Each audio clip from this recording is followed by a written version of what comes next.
नमस्कार दोस्तों, स्वागत है आपका एक बार फिर से आपके अपने YouTube चैनल कंपटीशन प्रिपरेशन पे। दोस्तों, इस वीडियो में हम बात करने वाले हैं टाइम, स्पीड एंड डिस्टेंस यानी समय, दूरी और चाल के उन क्वेश्चंस की जो एसएससी सीजीएल 2019 के सभी शिफ्ट में पूछे गए। आपको पता होगा कि सीजीएल के प्री में एक क्वेश्चन आपके एग्जाम में पूछा जाता है। Out of 25 question time, speed and distance है। कई बार 2 पूछ लिया जाता है, लेकिन एक मैक्सिमम चांस होता है आपके एक क्वेश्चन आने का, ठीक है। और अगर बात करें मेंस में, तो मेंस में 5 से 6 क्वेश्चन पूछे जाते हैं टाइम, स्पीड एंड डिस्टेंस से। कई बार ज़्यादा भी हो जाता है, कई बार एक आध क्वेश्चन कम। तो ये बड़ा इंपॉर्टेंट चैप्टर है। टोटल 18 क्वेश्चन होंगे जो आपके एसएससी के प्री में किसी भी एग्जाम के लिए इंपॉर्टेंट होने वाले। तो चलिए स्टार्ट करते हैं। अगर आपको इसका पीडीएफ चाहिए तो टेलीग्राम चैनल पे मैं अपलोड कर दूंगा वीडियो आने के बाद, तो आप जाके वहाँ से डाउनलोड कर सकते हैं। तो चलो पहले प्रश्न पे आते हैं। क्वेश्चंस हिंदी अंग्रेजी दोनों में लिखे गए हैं। जहाँ पे हिंदी में कोई आपको गलती लगे वहाँ आप अंग्रेजी में डेटा देख लीजिएगा, ठीक है। कहा गया कोई रेलगाड़ी एक खंभे को यानी ये train crosses a pole in 12 seconds and a bridge of length 170 metre in 36 second, then the speed of the train is. कहा गया कोई रेलगाड़ी एक खंभे को 12 सेकंड में पार करती है और 170 मीटर लंबे पुल को 36 सेकंड में पार करती है, ठीक है। यानी कि अगर हम बात करें तो किसी भी खंभे, बिंदु या व्यक्ति को पार करने में रेलगाड़ी द्वारा चली गई दूरी डिस्टेंस होती है उसकी लंबाई के बराबर। किसी भी व्यक्ति, बिंदु या किसी खंभे को पार करने में रेलगाड़ी द्वारा चली गई दूरी कितनी होती है उसकी लंबाई के बराबर। अच्छा, स्पीड अगर एस हो और किसी खंभे को पार करने में लगने वाला समय टी बराबर क्या हो जाएगा? आप कहेंगे डिस्टेंस यानी एल अपान स्पीड, क्योंकि क्या टाइम इज इक्वल टू होता है डिस्टेंस अपान स्पीड। अब आपको पता है कि अगर वही रेलगाड़ी किसी 170 मीटर लंबे पुल को पार करती है तो उसके द्वारा चली गई दूरी D dash is equal to कितना हो जाएगी? ट्रेन की लंबाई प्लस पुल की लंबाई यानी एल प्लस 170। और स्पीड सेम है, यानी इसको पार करने में लगने वाला समय टी कितना हो जाएगा? एल प्लस 170 बटे एस, क्योंकि स्पीड तो वही रहने वाली है। पहले केस में आपको टी दिया गया है कितना? पहले केस में कितना सेकंड का समय लगता है? 12। दूसरे केस में कितने सेकंड का समय लगता है? 36। एक चीज़ बताइए आप हमें कि यहाँ पे 12 सेकंड का लग रहा था समय, अब 36 सेकंड का लग रहा है, क्यों? आप कहेंगे जो ये 170 मीटर की दूरी एक्स्ट्रा चलना पड़ रहा है इसके कारण ट्रेन कितना सेकंड ज़्यादा ले रही है, यानी ट्रेन 170 मीटर जो एक्स्ट्रा चलना पड़ रहा है उसको चलने के लिए 12 सेकंड ना लेके 36 सेकंड ले रही है। यानी कि टाइम कितना ले रही है? एक्स्ट्रा 170। कितनी दूरी एक्स्ट्रा तय करेगी? 170 मीटर। तो समय कितना एक्स्ट्रा लगा? आप कहेंगे 12 से 36 लगने लगा, तो अब एक्स्ट्रा समय कितना लगा? 24 सेकंड। यानी कि ट्रेन ने एक्स्ट्रा दूरी एक्स्ट्रा 24 सेकंड में तय करी है। तो यहाँ से आप स्पीड निकाल सकते हैं। It means speed of your train is equal to distance upon time. Distance 170 बटे टाइम यानी 170 बटे 24। ये मीटर पर सेकंड में आएगा। 18 बटे 5 से गुणा कर दीजिए तो किलोमीटर प्रति घंटे में आ जाएगा। 6 तिया 18, 6 चौको 24, 4 से काटोगे तो ये कितना हो जाएगा? 4 चौको 16 और 4 दूनी 8, 42.5। 42.5 में 5 से भाग करोगे तो ये हो जाएगा 8.5 और गुणे 3, यानी 8.5 गुणे 3 25.5।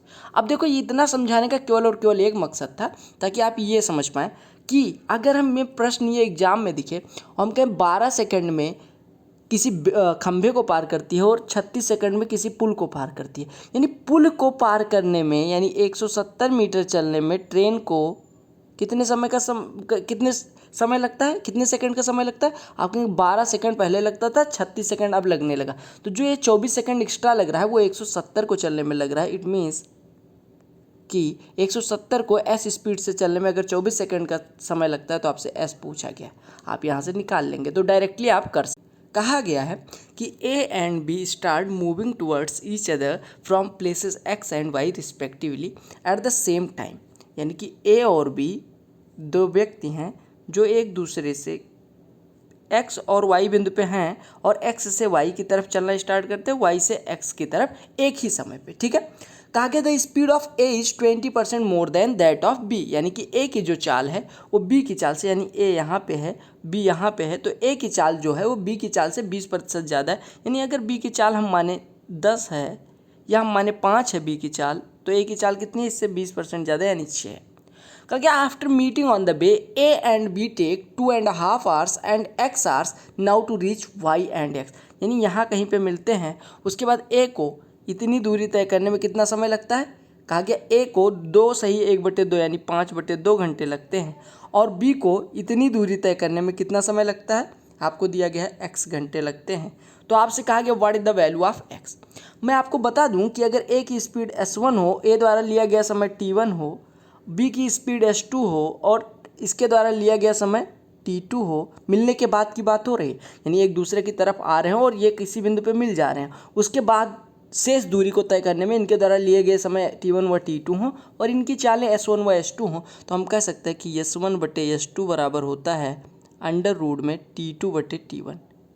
बस ये फार्मूला याद रखेंगे, पुट करेंगे आपका आंसर आ जाएगा। तो पुट कर दीजिए s1 बटे s2 यानी 6 बटे 5 बराबर अंडर रूट में t2 बटे t1 यानी x बटे ये कितना हो जाएगा 5 बटे 2, ठीक है, 5 बटे 2 यानी 2 ऊपर चला जाएगा, 2x बटे 5 स्क्वायर कर देंगे तो ये आपका हो जाएगा 36 बटे 25। स्क्वायर क्यों करना पड़ेगा, क्योंकि रूट में है एक साइड में, ये हो गया 36 बटे 25 बराबर 2x, इसका रूट हट जाएगा 2x/5।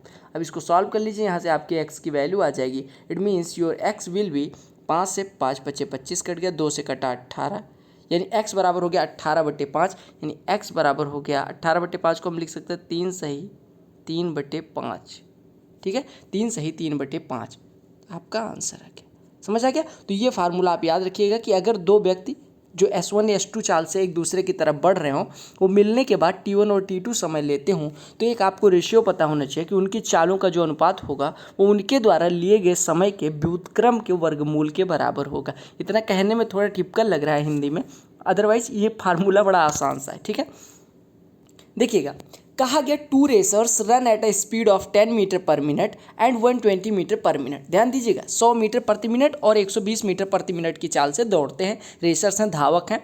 कहा गया if the second racer takes 10 minute less than first to complete the run then how long is the race. अब इसको करने के बहुत सारे तरीके हैं। आप दूरी को कुछ मान लीजिए, फिर इनके द्वारा लिए गए समय निकालिए, उनका अंतर निकालिए और आप कह दीजिए कि अंतर जो है 10 मिनट का है। तो आप ऐसे भी कर सकते हैं, लेकिन मैं करने का तरीका इसको टाइम एंड वर्क मेथड से करवाऊंगा। देखो 100 और 120 यानी इनकी चालों का रेशियो ले लो, तो 100 120 का वो कितना हो गया मेरे भाई, आप कहेंगे 100 120 का एलसीएम हो गया 600, और चूंकि मीटर में तो मान लो 600 मीटर की रेस है, ठीक है, 600 मीटर की रेस है। लेकिन आपको क्या दिया गया है कि 100 मीटर प्रति मिनट से अगर दौड़ेगा 600 मीटर तो लिया गया समय t1 इक्वल टू कितना हो जाएगा, अगर 100 मीटर 1 मिनट में दौड़ेंगे तो 600 मीटर दौड़ने में 6 मिनट का समय लगेगा।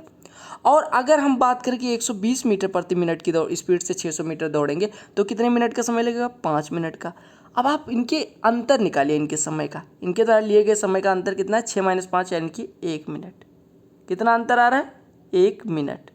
और आपका जो अंतर इन्होंने दिया है वो 1 मिनट ना दे के इन्होंने दिया है 10, यानी आपका जो 1 है वो इनके 10 के बराबर है, यानी कि आपका जो 1 आ रहा है वो एक्चुअल में 10 है। तो आपने जो दूरी 600 मानी थी वो एक्चुअल में 600 ना होकर 600 का 10 गुना होगी, यानी 600 मीटर का 10 गुना यानी 6000 मीटर। और 6000 मीटर कितने किलोमीटर बराबर होता है, 6 किलोमीटर के बराबर होता है। तो आप ऐसे कर सकते हैं, आप जिस भी तरीके से जानते हैं, बेसिक से जानते हैं उसी से करिए, अदरवाइज ऐसा अगर आपको आसान लगे तो इसी तरीके से करिएगा।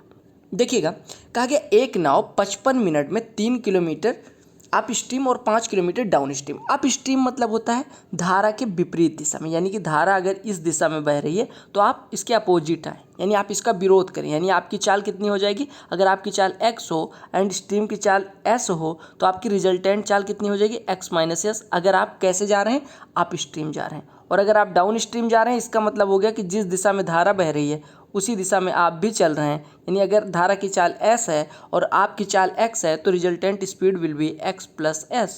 Got it.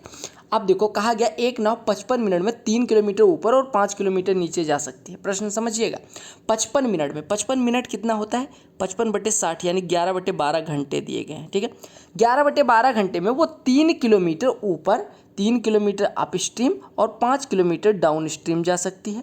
दूसरे केस में दिया गया है कि it can also go 4 kilometre upstream, यानी 4 किलोमीटर अप स्ट्रीम और 5 kilometre downstream in 1 hour 25 minute. 1 hour 25 minute का मतलब क्या हो गया, एक घंटे, और 25 मिनट को क्या लिख सकते हैं, 25/60 यानी 5/12 घंटे, यानी 1 सही 5/12, या हम कह सकते हैं 12 का 12 5 17/12 घंटे, यानी 17/12 घंटे में वो 4 किलोमीटर अप स्ट्रीम और 5 किलोमीटर डाउन स्ट्रीम जाती है। अब कहा गया 43.2 किलोमीटर नीचे जाने में, 43.2 किलोमीटर नीचे कहने का मतलब 43.2 किलोमीटर डाउन स्ट्रीम जाने में कितना समय लगेगा, यही आपसे पूछा गया। एक चीज़ बताओ, अगर हम कुछ भी ना माने, हमें पता है अप स्ट्रीम डाउन स्ट्रीम, हम मान लेते हैं अप स्ट्रीम स्पीड u हो तो 3 किलोमीटर जाने में 3/u समय लगा होगा। अगर डाउन स्ट्रीम स्पीड d हो तो 5 किलोमीटर जाने में 5/d समय लगा होगा। सिमिलरली अगर हम बात करें कि 17/12 कुल समय लगता है 4 kilometre up stream 5 kilometre down stream में, और हमने अप स्ट्रीम की स्पीड u मानी है, तो हम कहें 4 किलोमीटर अप स्ट्रीम जाने में 4/u का समय लगेगा और 5 किलोमीटर डाउन स्ट्रीम जाने में 5/u का समय लगेगा। अब आपसे पूछा गया डाउन स्ट्रीम। अब एक चीज़ बताओ, देखो हमने सही किया है ना, ये 9 है 4 किलोमीटर, ये 9 किलोमीटर डाउन स्ट्रीम, ठीक है। अब एक चीज़ बताओ, आपको सॉल्व किसको करना है? आपको पूछा गया कि 43.2 किलोमीटर डाउन स्ट्रीम जाने में कितना समय लगेगा, यही पूछा गया। डाउन स्ट्रीम में जाने में लगने वाला समय निकालने के लिए आपको क्या करना पड़ेगा? सबसे पहले तो आपके पास डाउन स्ट्रीम स्पीड होनी चाहिए। अब उसके लिए डी की वैल्यू होनी चाहिए। डी की वैल्यू निकालने के लिए यू को आप कैंसिल कर दीजिए, यानी इस इक्वेशन में 4 से गुणा कर दीजिए। ये बराबर है, ये प्लस है, ये बराबर, क्योंकि इतना कुल समय लगता है, ये अप स्ट्रीम या डाउन स्ट्रीम, तो up stream plus down stream बराबर कुल समय कर दीजिए। अब इसमें 4 से गुणा कर देंगे और इसमें 3 से वो घटा देंगे, तो आपको पता है 4 3 12/u इधर भी हो जाएगा, 12/u इधर भी हो जाएगा, तो घटाएंगे तो आपका आंसर बराबर आ जाएगा। इधर आएगा 27/d, इधर आएगा 20/d, घटाएंगे तो 7/d बराबर 3 × 17 51/12 और माइनस 44/12 यानी 7/12, 7 कट गया, यानी डी कितना आ गया 12 किलोमीटर प्रति घंटे, यानी डाउन स्ट्रीम स्पीड आ गई 12 किलोमीटर प्रति घंटे। अब आपसे कितने किलोमीटर वो जाने को कह रहा है? 43.2 किलोमीटर। तो 43.2 किलोमीटर जाने में कितना समय लगेगा? 43.2 किलोमीटर जाना है, स्पीड डाउन स्ट्रीम की 12 है, तो आप कहेंगे 12 × 36।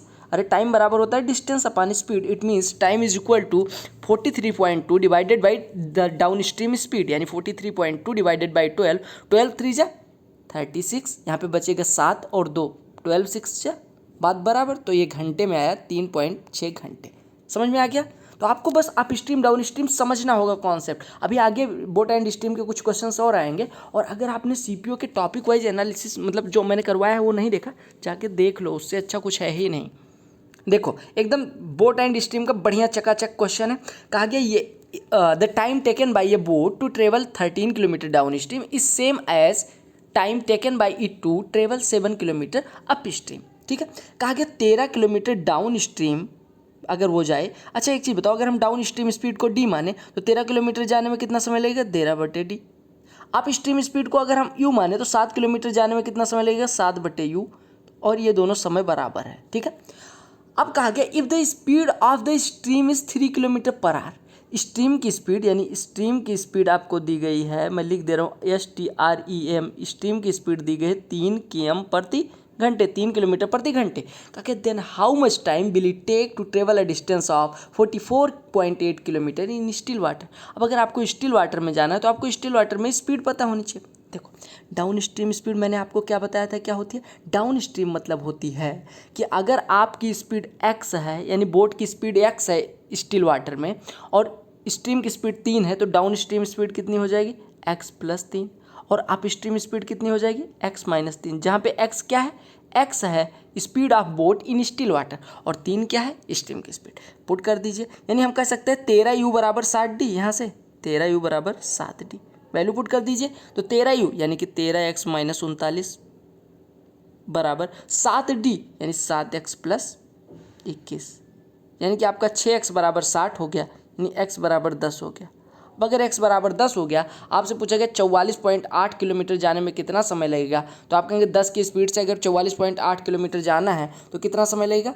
44.8/10 घंटे, यानी 4, ये इसको कर लीजिए 448/100 घंटे, 4 से काट दीजिए 25 हो गया, 4 से काटेंगे तो 112, यानी 112/25 घंटे लगेंगे। या 112/25 को हम क्या लिख सकते हैं? आप कहेंगे 25 चौको 100, 12/25 कितने घंटे लगे? टाइम कितना लगा? 4 सही 12/25 घंटे का, क्योंकि आपको पता है टाइम बराबर क्या होता है? Distance upon speed. स्पीड चूंकि यहाँ पे स्टिल वाटर दिया गया था, तो स्टिल वाटर में स्पीड आपने निकाली x की वैल्यू आ गई थी, आपके पास दूरी थी, आपके पास थी चाल, आपने समय निकाल लिया। Got it? चलो अगले प्रश्न पे आते हैं। देखो ऐसे प्रश्न आपके प्री में खूब देखने को मिलते हैं। और एक भी प्रश्न ऐसा मत करके जाइएगा। देखो टीचर आपको क्या बताएगा, टीचर को अपना बिजनेस चमकाने के लिए कुछ भी बता सकता है वो, ठीक है। तो आपको क्या करना है, आपको ये समझना पड़ेगा कि पेपर कैसा आता है। और पेपर समझने के लिए क्या करना पड़ेगा, पेपर पहले देखना पड़ेगा। अगर आप पेपर नहीं देखोगे तो कैसे समझ पाओगे कि क्या कहना चाह रहे हैं, ठीक है। चलिए अगले प्रश्न पे चलते हैं। कहा गया places A and B are 144 kilometre apart कर लीजिएगा, यानी कि 144 किलोमीटर दूरी पे हैं दो प्लेसेस। आपको सबसे पहले पेपर देखना पड़ेगा, ठीक है। ए और बी 144 किलोमीटर दूरी पे हैं। कहा गया two cars start simultaneously from A and from B, एक ए से स्टार्ट होती है एक बी से। कहा if they move in the same direction. अब आपको मैं बता दूं कि अगर इनकी स्पीड S1 और S2 हो और ये सेम डायरेक्शन में मूव करेंगी तो इनकी रिजल्टेंट स्पीड S बराबर हो जाएगी S1 माइनस S2, मतलब ज़्यादा माइनस कम वाली स्पीड। और अगर ये दोनों अपोजिट डायरेक्शन में मूव करेंगी तो इनकी स्पीड हो जाएगी S1 प्लस S2। बात समझ में आ रही। अब देखिए कहा गया कि अगर वो सेम डायरेक्शन में चलती हैं तो उनको 12 घंटे लगते हैं। अगर वो सेम डायरेक्शन में चलती हैं तो ये 144 किलोमीटर दूरी तय करने में, यानी डिस्टेंस आपको पता है। आपको पहले केस में जब S बराबर S1 माइनस S2 है तो आपको टाइम दिया गया है T इज इक्वल टू दिया गया 12 घंटे, यानी कि अगर 144 को चलने में 12 घंटे लगते हैं तो स्पीड यानी S1 माइनस S2 बराबर कितना हो जाएगा, क्योंकि सेम डायरेक्शन में चल रही है तो आपको पता है सेम डायरेक्शन में चलने पे स्पीड जो होती है वो S1 माइनस S2 होती है। और ये बराबर क्या होती है, आपको पता है हर केस में चाल बराबर होती है दूरी बटे समय, यानी 144 बटे 12, तो ये 12 दिया गया। और कहा गया कि अगर वो अपोजिट डायरेक्शन में चलती है तो 9/8 घंटे में मिलती है। अपोजिट डायरेक्शन में चाल क्या होती है S1 प्लस S2। और अगर 144 को चलने में 9/8 घंटे लगते हैं तो आप कहेंगे कि D बराबर कितना, मतलब D बराबर आपको 144 पता है और टाइम पता है 9/8 घंटे, तो आपको पता है S1 प्लस S2 यानी स्पीड कितनी हो जाएगी D/T, यानी 144 दूरी है और समय लग रहा है 9/8 घंटे का, तो स्पीड यहाँ से आ जाएगी डिस्टेंस अपॉन टाइम। 9 से काटेंगे 16, 16 8 128, यानी S1 प्लस S2 है 128। अब आपसे पूछा गया तेज गति से चलने वाले कार की गति कितनी है।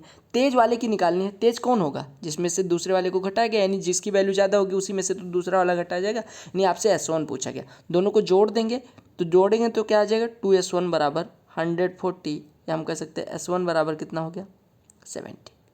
तो आपका आंसर कितना आ गया 70। अब अगर दूसरा पूछा गया होता तो आप कहते कितना आएगा, चलो बताओ 58 आ जाता। कहा गया कि एक ट्रेन 2 घंटे कम लेती है 300 किलोमीटर की यात्रा करने के लिए अगर इसकी गति अपने सामान्य से 20 किलोमीटर प्रति घंटे बढ़ जाती है। ठीक है, समझ रहे हो ना। तो कहा गया अपनी सामान्य गति से 192 किलोमीटर की दूरी तय करने में कितना समय लगेगा। समझिएगा, ध्यान से समझिएगा, अगर आप समझ पाएंगे तभी इस क्वेश्चन को कर पाएंगे। क्या दिया गया कि एक ट्रेन 2 घंटे कम लेती है 2 घंटे कम लेती है 300 किलोमीटर की यात्रा करने के लिए अगर उसकी चाल 20 किलोमीटर प्रति घंटे क्या कर दी जाती है, बढ़ा दी जाती है। ध्यान दीजिएगा, कहा गया कि एक चीज़ बताओ, पहले ऐसे देखो,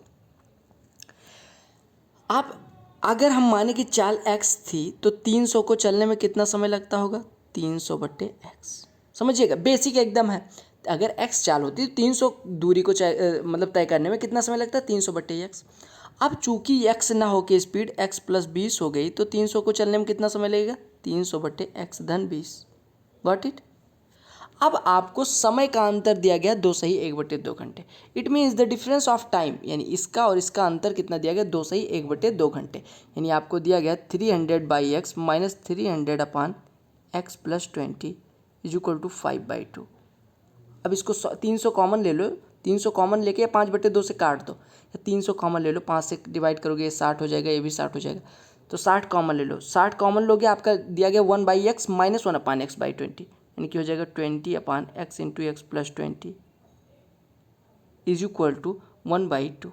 क्रॉस मल्टीप्लाई कर दो, यानी आपका हो गया 60 into 40 is equal to X into X plus 20। आप अगर इसको ध्यान से देखो तो ये x की जगह पे 40 लिखा है और x प्लस 20 की जगह पे 60 लिखा है, यानी x बराबर हो गया 40।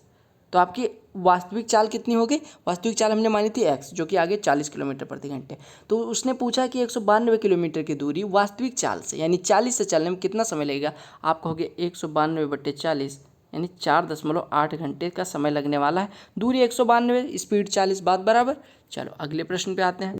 कहा गया एक नाव 3.6 किलोमीटर अपस्ट्रीम और 5.4 किलोमीटर डाउन स्ट्रीम 54 मिनट में जाती है, जबकि 5.4 किलोमीटर अपस्ट्रीम और 3.6 किलोमीटर डाउन स्ट्रीम 58.5 मिनट में जाती है। तो कहा गया time taken by the boat in going 10 kilometre downstream is.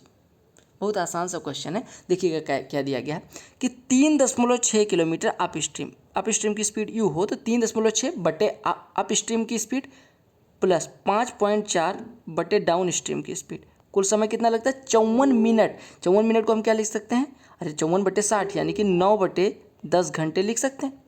ऐसे 5.4 किलोमीटर अपस्ट्रीम यानी 5.4 बटे you plus 3.6 kilometre downstream यानी 3.6 बटे डी बराबर दे गया 58.5 मिनट यानी 58.5/60। ये दिया गया। अब आपसे कहा गया time taken by the boat to going 10 kilometre downstream, यानी आपको जो मतलब होना चाहिए वो डाउन स्ट्रीम स्पीड से होना चाहिए, अप स्ट्रीम स्पीड से कोई मतलब नहीं होना चाहिए। इसके लिए क्या करना पड़ेगा, आपको अप स्ट्रीम वाला कैंसिल करना पड़ेगा। आपको डाउन स्ट्रीम स्पीड चाहिए यानी डी चाहिए, यू से कोई मतलब नहीं, तो 1.5 से इसमें गुणा कर दीजिए। 1.5 में अगर 36 से गुणा करेंगे मतलब 3.6 से गुणा करेंगे तो 5.4 यू हो जाएगा यानी ये कट जाएगा। इधर कितना बचेगा 15×5 = 75 और 15×4 = 60 यानी 8.1 बटे डी माइनस इसको घटा दीजिए 3.6 बटे डी बराबर, यहाँ पे आपका 54/60 था, 54 का 1.5 गुना यानी 81/60 माइनस 58.5/60 यही बच रहा है, समझिएगा। 1.5 अगर हम करें तो 54 का 1.5 गुना, अरे हम 9/10 को 54/60 ही तो लिखा था आपका। अब देखिए इसको सॉल्व करिए तो यहाँ से आपका 8.1 माइनस 3.6 तो ये हो जाएगा 4.5 हो जाएगा बटे डी बराबर 81 में से 58.5 घटाएंगे तो कितना आ जाएगा 22.5/60। 4.5 से काटेंगे 5 आ जाएगा, 5 से 60 कटेगा 12 हो जाएगा, यानी डाउन स्ट्रीम स्पीड आपकी कितनी आ गई 12 किलोमीटर प्रति घंटे। अब 12 किलोमीटर प्रति घंटे अगर आ गई तो आपसे कहा गया 10 किलोमीटर को दूरी तय करने में कितना समय लगने वाला है डाउन स्ट्रीम में। तो आप कहेंगे जी जब दूरी 10 है और डाउन स्ट्रीम स्पीड 12 है तो लगने वाला समय t = कितना हो जाएगा दूरी बटे स्पीड 10/12, और चूंकि मिनट में आंसर आ रहा है तो 60 से गुणा कर दीजिए तो 12×5 = 60, 10×5 = 50, तो यानी कितना मिनट लगने वाला है 50 मिनट। कहा क्या गया है कि the distance between two stations A and B is 428 kilometre. ये train starts from point A at 6 AM and moves towards station B at an average speed of 48 kilometre per hour. कहा गया कि ए और बी दो station हैं जिनके बीच की दूरी 428 किलोमीटर है। एक ट्रेन ए से स्टार्ट होती है 6 बजे और बी की तरफ चलती है 48 किलोमीटर प्रति घंटा की औसत चाल से। कहा गया दूसरी ट्रेन बी से स्टार्ट होती है, ए की तरफ बढ़ती है 55 किलोमीटर प्रति घंटा की चाल से 6:20 पर जो कि चलना स्टार्ट होती है। कितने बजे वो दोनों मिलेंगे। ध्यान दीजिएगा इसमें कुछ है नहीं, क्वेश्चन में जान नहीं है। देखो ये समझना होगा आपको 428, एक ए पे खड़ी है एक बी पे खड़ी है, दोनों एक दूसरे के यानी अपोजिट डायरेक्शन में चल रही हैं, यानी कि जो इनकी रिजल्टेंट स्पीड होने वाली है वो S1 + S2 होने वाली है। बस ये इतना सा समझना था। अब देखो एक 6 बजे चलती है एक 6:20 पे, ठीक है। 6 बजे कौन चलती है जो 48 से चल रही होती है, और 6:20 पे कौन चलती है जिसकी औसत स्पीड 55 रहती है। अब एक चीज़ बताओ, जब तक ये दूसरी वाली स्टार्ट होती है तब तक ये कितना चल चुकी होती है, अरे ये 6 ही बजे चल देती है, 6:20 पे स्टार्ट होती है, यानी कि दोनों जब स्टार्ट होंगी तभी तो आपको S1 + S2 वाला लगाने का तरीका, मतलब S1 + S2 आप लगा पाएंगे। जब एक ही चल रही होगी तब S1 + S2 कैसे होगा। तो आपको सबसे पहले तो इसको 20 मिनट चलाना पड़ेगा, 20 मिनट इसको चलाइए तो 48 से अगर ये 20 मिनट पहले चल चुकी होगी, यानी 6:20 पर जब दोनों चलना स्टार्ट करेंगे तब तक पहली वाली कितनी चल चुकी होगी, 6 बजे स्टार्ट हुई थी 6:20 तक कितना चलेगी 20 मिनट, यानी 1/3 घंटे, यानी 16 किलोमीटर ये चल चुकी होगी। यानी कि अब इनके बीच की दूरी ये यहाँ कहीं पे आ गई होगी। पहली वाली 428 टोटल दूरी थी, 16 पहली वाली ने कवर कर लिया, यानी अभी बचा है 412 किलोमीटर। 412 किलोमीटर। अब इनको 412 किलोमीटर साइमल्टेनियसली तय करना है, यानी एक दूसरे के साथ तय करना है।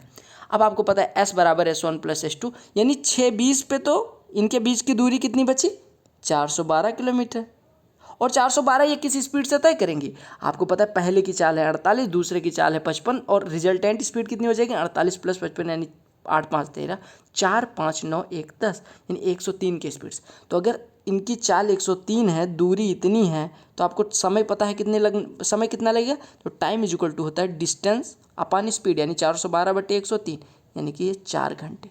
और 4 घंटे कितने के बाद, जितने बजे से दोनों ट्रेन स्टार्ट हो चुकी थी, यानी 6:20 पे दोनों स्टार्ट हो चुकी थी, उससे 4 घंटे बाद ये मिलेंगी, यानी 10:20 पे मिलेंगे। ठीक है, देखिएगा, कहा गया एक छात्र को घर से स्कूल 4 किलोमीटर प्रति घंटा से चलने पर 1.5 घंटे मतलब 1.25 घंटे का समय लगता है। Got it.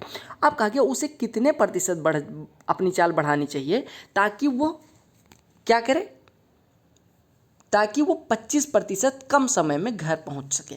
अब ध्यान दीजिएगा, अगर वो 4 की स्पीड से जाता है और उसे टाइम लगता है 1.25 घंटे, यानी 1/4 यानी 5/4 घंटे, ठीक है, तो डिस्टेंस कितनी हो जाएगी, दूरी कितनी होती है, 4 गुणे समय, यानी 4 गुणे 5/4 यानी 5 किलोमीटर दूर उसका स्कूल है। अब कहा गया कि समय उसको कितना लगाना है, 25% कम समय लगना चाहिए, 25% कम समय लगना चाहिए, और अभी समय लग रहा है 5/4, तो समय कितना लगना चाहिए, अगर 25% कम समय लगवाना है 5/4 का, तो 3/4, 5/4 के 3/4 हिस्से में पहुंचना पड़ेगा उसे, यानी कि उसे 15/16 घंटे में तय करना पड़ेगा दूरी। 5 किलोमीटर अगर उसको तय करना है और पहले के समय के मतलब 25% कम समय लेना है, यानी 5/4 पहले समय लग रहा था, उसके 3/4 में तय करना है, यानी कि उसे 15/16 में तय करना है, यानी टाइम आपके पास इतना है, डिस्टेंस इतनी है, तो स्पीड कितनी होती है, डिस्टेंस अपॉन टाइम, यानी 5/15/16, यानी कि 5 गुणे 16/15 कर दीजिए, तो 5 तिया 15, यानी कि ये कितना हो जाएगा, 3×5 = 1/3। ठीक है, तो क्या कहा गया है, by what percent should he increase to his speed to reduce the time by 25% to cover. ठीक है, समझ रहे हो ना। अब देखो ये क्या हो गया, यानी उसकी स्पीड पहले 4 थी, अब 5 सही 1/3 हो गई, समझ रहे हो, यानी कि उसकी चाल अगर 4 थी तो अब उसकी चाल कितनी हो गई, 5 सही 1/3, कितनी बढ़ गई, आप कहेंगे जी 1 सही 1/3 बढ़ गई, 1 सही 1/3 बढ़ गई, यानी कि 4/3 हिस्सा बढ़ गई, यानी पहले अगर 4 किलोमीटर प्रति घंटे वो जाता था, तो अभी उसको 4/3 किलोमीटर प्रति घंटे बढ़ाना पड़ गया, यानी कि 4 का 1/3 बढ़ाना पड़ गया, यानी कितना परसेंट, 1/3 कितना परसेंट होता है, 33 सही 1/3%, यानी 4 से अगर हम 4/3 बढ़ा देते हैं तो कितना बढ़ाया गया, 4/3 बढ़ाया गया आउट ऑफ 4, यानी कितना, 1/3 हिस्सा, 1/3 का मतलब होता है 33 सही 1/3%। कहा गया कि 72 किलोमीटर प्रति घंटा की चाल से चलते हुए एक ट्रेन 180 मीटर लंबे एक प्लेटफॉर्म को 60 सेकंड में पार कर देती है, तो ट्रेन को बिजली का पोल पार करने में कितना समय लगेगा। अब देखो एक चीज़ बताओ, चाल कितनी दी गई है, 72 किलोमीटर प्रति घंटे, आपको पता है किलोमीटर प्रति घंटे में दी गई है, काम नहीं चल पाएगा, इसको मीटर पर सेकंड में बदलना पड़ेगा, यानी 5/18 से गुणा कर लो, यानी आपका हो गया 20 मीटर पर सेकंड उसकी चाल है।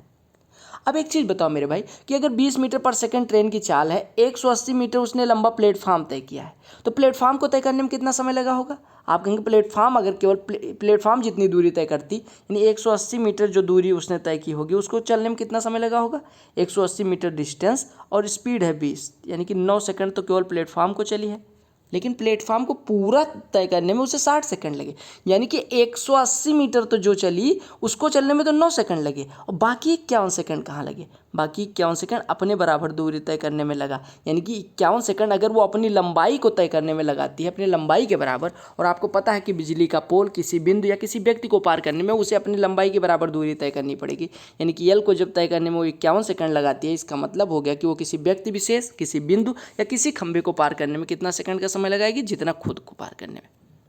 कहा गया कि 2 साइकिलिस्ट एक्स और वाई एक ही समय पे ए से शुरू होते हैं, 6 किलोमीटर प्रति घंटा और 8 किलोमीटर प्रति घंटा की गति से स्थान बी की ओर जाते हैं।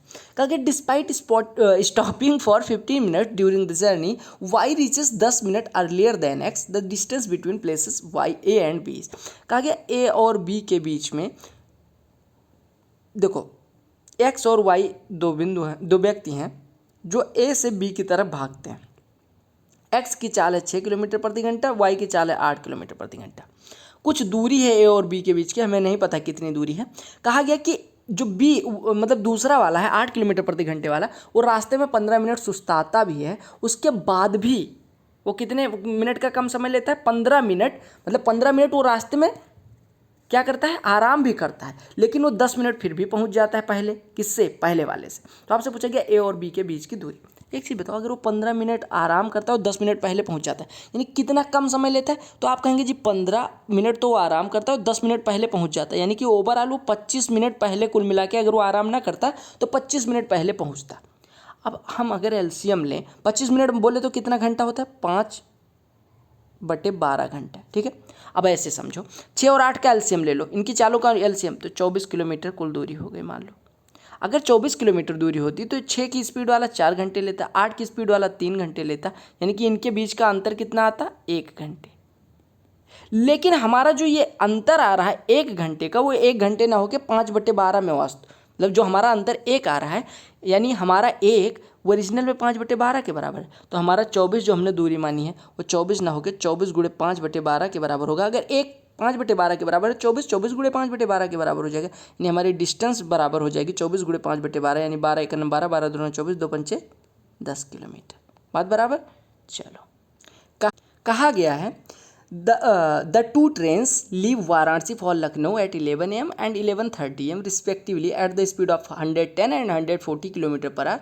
How many kilometers from Varanasi will both trains meet? ठीक है, आपसे कहा गया, ऐसा प्रश्न आपको पीछे भी एक देखने को मिलेगा, वो आप खुद कर लीजिएगा। कहा कि 2 ट्रेनें वाराणसी से लखनऊ के लिए एक 11 बजे निकलती है, एक 11:30 पे निकलती है, ठीक है। एक की स्पीड 110 है, एक की स्पीड 140 है। तो कहा गया वाराणसी से कितनी दूरी के बाद दोनों ट्रेनें मिल जाएंगी। देखो, अगर ये वाली ट्रेन 11:30 बजे चलती है, यानी कि जब तक ये चलना स्टार्ट करती है तब तक ये पहली वाली चूँकि 11 बजे चलती है, दूसरी 11:30, यानी पहले वाली आधे घंटे चल चुकी होती है जब तक कि दूसरी चलती है, यानी कि आधे घंटे, अगर ये 110 इसकी स्पीड है तो ये 55 किलोमीटर चल चुकी होगी। आधे घंटे में कितना चलेगी, 55 किलोमीटर, ठीक है। अब आप एक चीज़ बताइए कि 55 किलोमीटर दूरी पे ये, मतलब पहली वाली ट्रेन यहाँ कहीं पे है, फर्स्ट वाली, और सेकंड वाली यहाँ पे है। बस आपको ये दिया गया पहली वाली की चाल 110 है, दूसरे वाली की चाल 140 है। अब आपको पता है कि अगर अब ये दोनों एक दूसरे, मतलब एक ही दिशा में चलेंगी तो इनकी स्पीड कितनी होगी। आपको पता है एक S1 स्पीड से अगर चल रही है, दूसरी S2 स्पीड से, तो इनकी रिजल्टेंट स्पीड क्या होगी अगर एक ही डायरेक्शन में चलेंगी, यानी S बराबर हो जाएगी S1 - S2।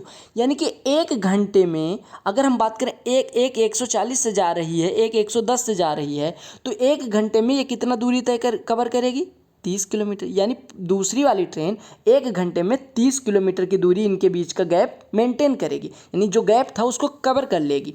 अब इसको कवर करना है 55 किलोमीटर, जब 55 किलोमीटर कवर कर लेगी तो ये दोनों एक साथ हो जाएंगे, यानी अगर 1 घंटे में 30 किलोमीटर कवर करती है, या हम कह सकते हैं 30 किलोमीटर को कवर करने में अगर 1 घंटे लगते हैं, तो 55 किलोमीटर को कवर करने में कितना घंटे लगेंगे। आप कहेंगे जी 1/30 × 55, यानी 55/30, यानी 11/6 घंटे लगने वाले हैं।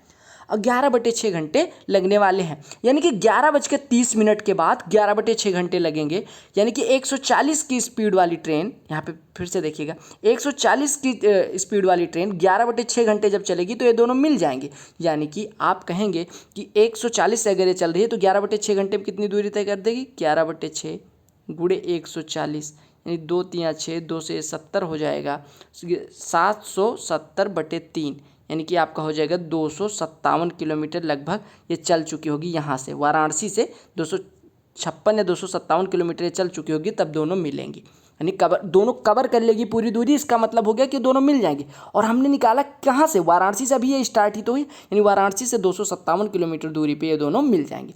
आपको ये समझना है 1 घंटे में अगर 30 किलोमीटर मेंटेन हो रही है, कवर हो रही है दूरी, 55 कवर करने में कितना समय लगेगा, वही आपका समय हो जाएगा। फिर समय को चाल से गुणा कर दीजिएगा तो आपकी दूरी आ जाएगी। बात बराबर। कहा गया कि 3 किलोमीटर प्रति घंटा की चाल से चलने वाली धारा में एक मोटर बोट 12 किलोमीटर अपस्ट्रीम और स्टार्ट पॉइंट पे आने में 60 मिनट का समय लगाती है। स्पीड ऑफ मोटर बोट कितनी होगी। 12 किलोमीटर गई। अच्छा एक चीज़ बताओ, अगर धारा की चाल 3 किलोमीटर प्रति घंटे है, तो मान लो अगर वो धारा के अपोजिट डायरेक्शन में जाएगी तो x-3 बोट की स्पीड अगर x हो तो x-3 से गई होगी। और आई कितनी स्पीड से होगी, अगर गई अपोजिट डायरेक्शन में थी तो आएगी डायरेक्शन में, यानी कि एक अगर अप स्ट्रीम गई थी तो डाउन स्ट्रीम आएगी, यानी 12 गई 12 आई, और कुल समय लगा हमारे पास 60 मिनट। 60 मिनट बोले तो 1 घंटे। यानी हम कह सकते हैं अगर दोनों को जोड़ दें तो हमारा आ जाएगा, कितना आ जाएगा, 24x = x² - 9, यही तो हो जाएगा। अरे 24x बराबर x² माइनस 9, आपको यहाँ तक कोई दिक्कत नहीं होनी चाहिए। यानी x² minus 24x minus 9 is equal to 0।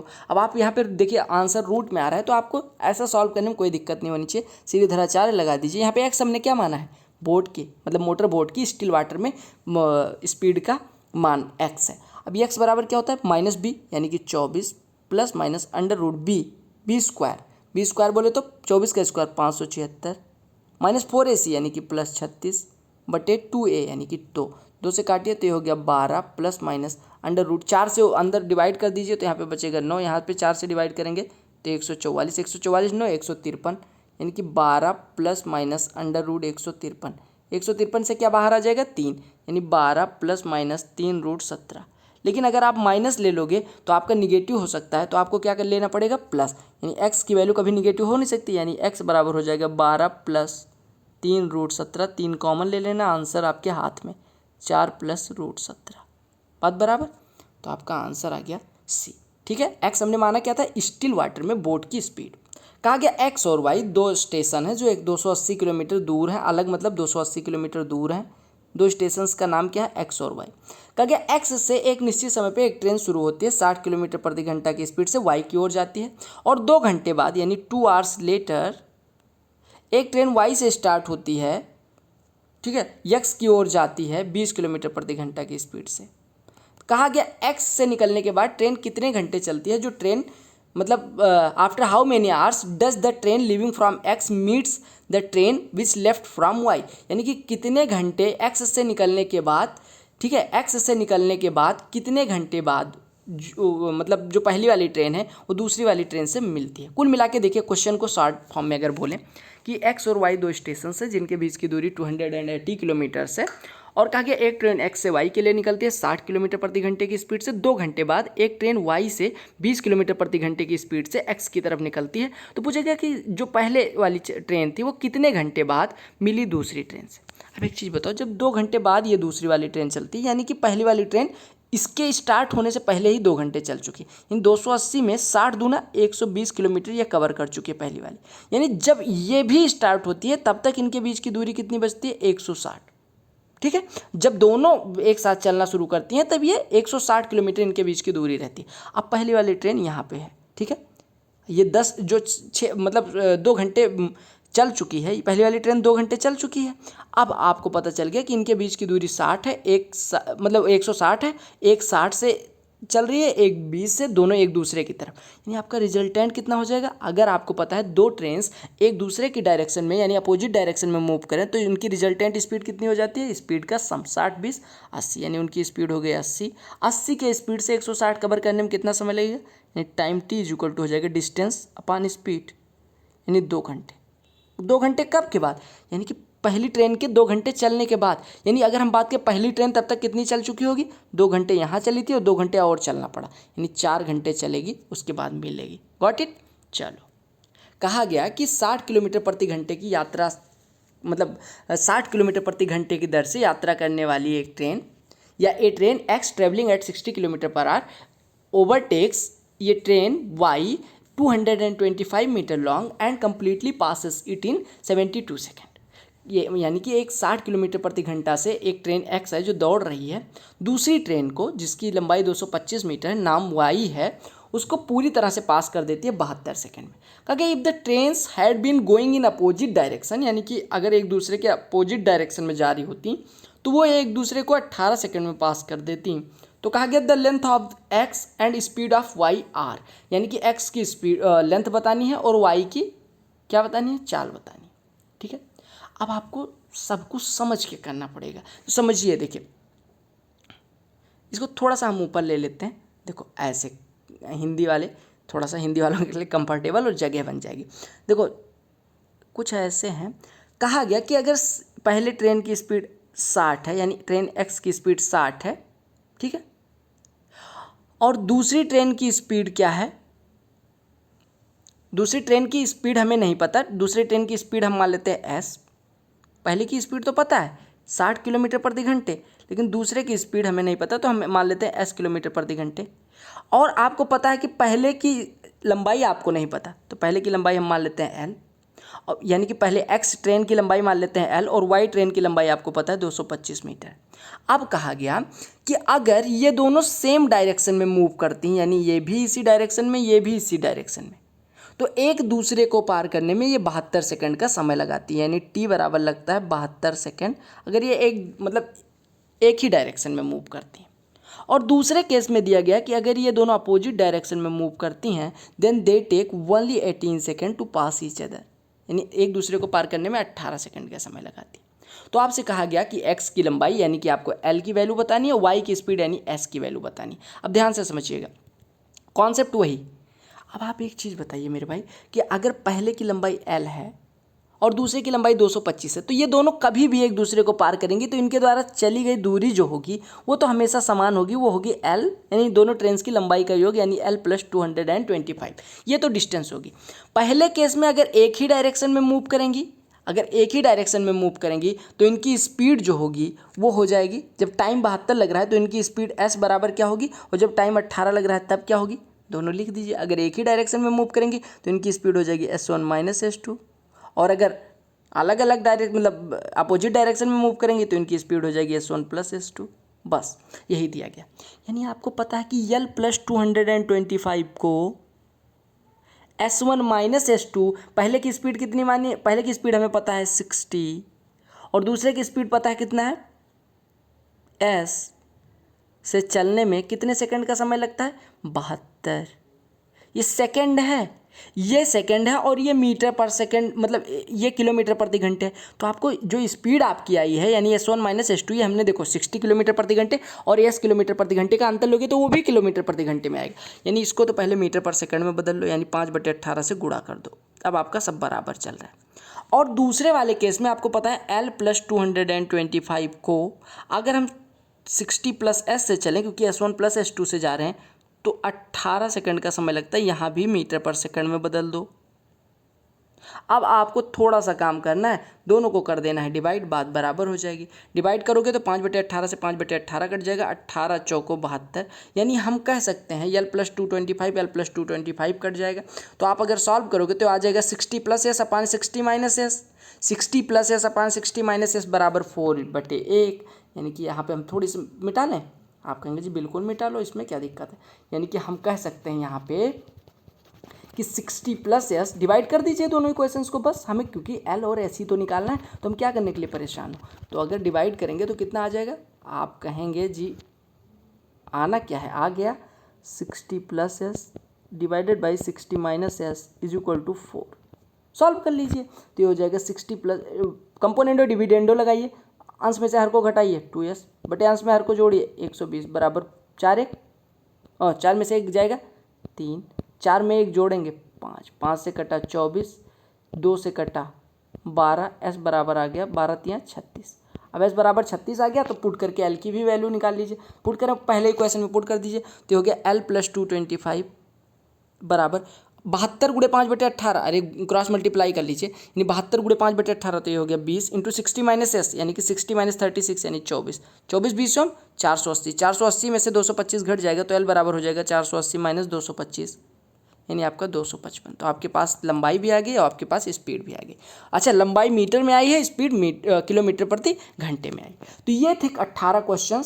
अच्छा, एक क्वेश्चन अभी और बचा हुआ है, ये भी देख लेते हैं। देख लो, कहा गया कि दो स्टेशन ए और बी के बीच की दूरी 575 किलोमीटर है। एक ट्रेन ए से 3 PM पर प्रस्थान करती है और 50 किलोमीटर प्रति घंटा की औसत चाल से बी की ओर बढ़ती है। एक दूसरी ट्रेन स्टेशन बी से 3:30 PM पर प्रस्थान करती है और 60 किलोमीटर प्रति घंटा की औसत चाल से स्टेशन ए की ओर बढ़ती है।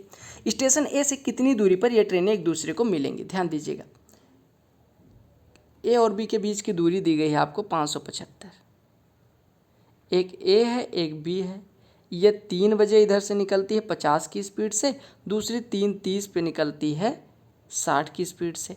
अब कहा गया कि ये एक इधर की डायरेक्शन में चलती है, एक इधर की डायरेक्शन में। कहा गया कितनी दूरी पर, ए से कितनी दूरी पे, यानी जो मिलेंगी ये कितनी दूरी पे एक दूसरे को मिलेंगी। अब एक चीज़ बताओ, जब ये 3:30 पे चलती है, ये 3 पे, तो आपको सबसे पहले क्या करना होता है, आपको सबसे पहले समय दोनों का बराबर करना होता है। समय बराबर करने के लिए इसको आधे घंटे चला दीजिए। ये 50 वाली जब 3 बजे चल देती है और 60 वाली 3:30 पे चलती है, और आपको पता है अगर एक दूसरे के डायरेक्शन में मूव कर रही हैं, तो अगर ये एक साथ चलेंगी तो S1 + S2 इनकी रिजल्टेंट स्पीड हो जाएगी।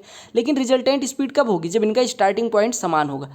जबकि यहाँ पे एक 3 बजे स्टार्ट हो रही है, एक 3:30 पे, यानी पहले वाले को आधा घंटा चला दीजिए। तो 50 की स्पीड से आधा चलेगी तो 25 किलोमीटर वो चल चुकी है पहले ही। अब इनके बीच की दूरी पहले थी 575, यानी यहाँ से अगर दूरी बात करें तो 550 किलोमीटर है। अरे 575 थी, 25 आगे वाली दूरी हो गई, यानी अब 550 इनको चलना है। डिस्टेंस आपके पास आगे 550। स्पीड कितनी हो जाएगी, स्पीड, अरे एक S1 50 है और S2 60 है, तो S1 + S2 क्योंकि अपोजिट डायरेक्शन में मूव करें, यानी 50 + 60 यानी 110।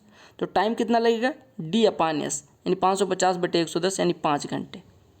5 घंटे यहाँ के बाद, यानी कि यहाँ के बाद पहली वाली ट्रेन को 50 घंटे चला दीजिए। पहली वाली ट्रेन की चाल है 50, 5 घंटे और चल देगी तो 250 किलोमीटर और कवर कर लेगी। यानी टोटल दूरी कितनी होगी, इतनी तो 250 है, इतनी 25 है, तो टोटल कितनी होगी 275। यानी जहाँ पे मिल रही हैं उसकी A पॉइंट से दूरी कितनी होगी, 25 पहले चल चुकी थी आधे घंटे में, और 5 घंटे और चली, यानी कि 250 और चल दी, यानी टोटल दूरी होगी 275 किलोमीटर।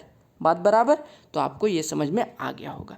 तो ये थे आपके 18 क्वेश्चन। आई होप आपको पूरी तरह से समझ में आए होंगे। और एक क्वेश्चन आपको खुद करने के लिए मैंने दिया है, क्योंकि एकदम सेम केवल डेटा चेंज क्वेश्चन करवा दिया है। कोई दिक्कत आपको नहीं होनी चाहिए। अगर कोई दिक्कत होती है CPU वाली प्लेलिस्ट में जाइएगा, टॉपिक वाइज एनालिसिस में, वहाँ पे मैंने बहुत सारे टाइम, स्पीड एंड डिस्टेंस के क्वेश्चन करवाए हैं। CGL 18 के, CHSL 18, MTS 18 सारे क्वेश्चन करवा दिए हैं। यहाँ तक कि मेंस 2011 से लेकर 18 तक सारे question time, speed and distance यानी हर चैप्टर के लगभग करवा दिए गए हैं। तो आप जाके देख लीजिएगा, कॉन्सेप्ट एकदम क्लियर हो जाएगा। Bye bye, take care, all the best for your all exams. अगर आप चैनल पर नए हो, चैनल को सब्सक्राइब करना ना भूलें।